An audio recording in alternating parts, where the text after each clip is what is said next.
Yes, Minister, I understand your bona fides, and as regards you were out of the country and some of this confusion might have erupted. You said this is a 2-year almost passage through the House. But look, clarity is certainly needed here, and we don't want to, like, we're just killing our communities with over-regulation. Killing them. Sorry? Okay.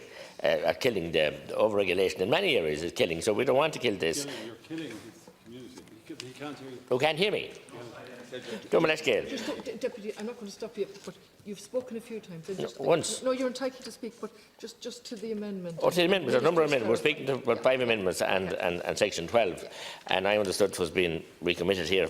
This is a committee stage debate, and I welcome the fact that it's going back to committee. But I mean, I'm saying that over-regulation is killing communities. I said earlier about voluntary housing, the bill last night passed here, about the assisted housing bodies, and we're driving voluntary board members away because of just the paperwork. Look, I didn't interrupt you, Minister, so let me finish.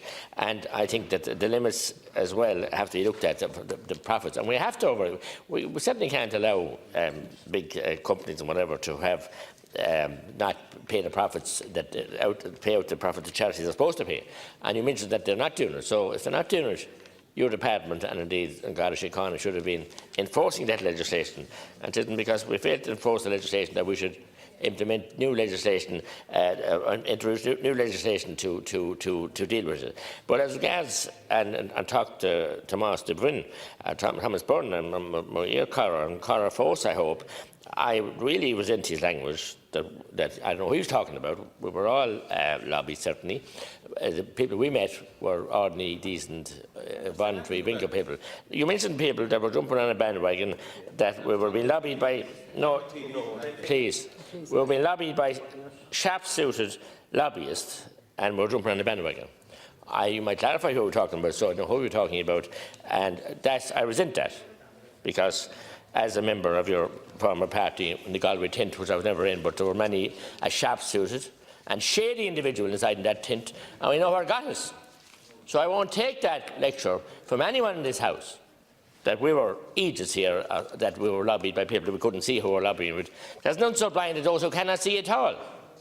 We're well able to represent the rural people here, and we're not going to be lobbied. And we did meet lobbies, professional lobbies today, and we were very quick to decipher those from the ordinary people.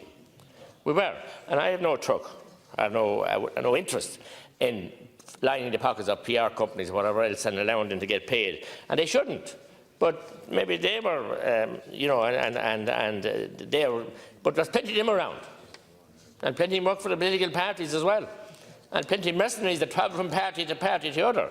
So certainly, as the whip of our group, who I organised the meetings today through my office, I totally want that allegation withdrawn on the floor here tonight that we were being jumping on the bandwagon because of information we got from sharp-suited lobbyists, and nothing can be further from the truth. We have our reasons here, and we all know we're here to represent the Dina Bioga, the ordinary people who like the bingo, who play the bingo. Goodness knows they have enough of things taken off of them in rural Ireland and in urban Ireland. The only difference that make, I accept totally there's bingo in the towns and the cities. The only difference they make, they can get the bus or the daft or the loose. We certainly can't get, and what often used to happen, where the husband would come and he'd have a social drink while the wife or partner was at the bingo. But that day is gone.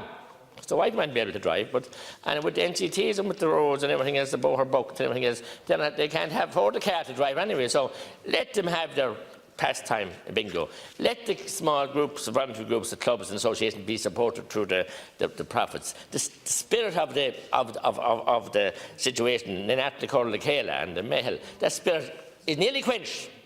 Okay. The late Canon Hayes said it's better to light one candle than curse the dark. So we're here trying to keep that candle, that wavering candle, flickering candle in rural Ireland, and Carhill knows as well in our own constituency in Galway, but urban and rural. We need to keep that spirit rekindled and not kill it with I would say unnecessary, but unintended consequences of legislation that we might be passing here.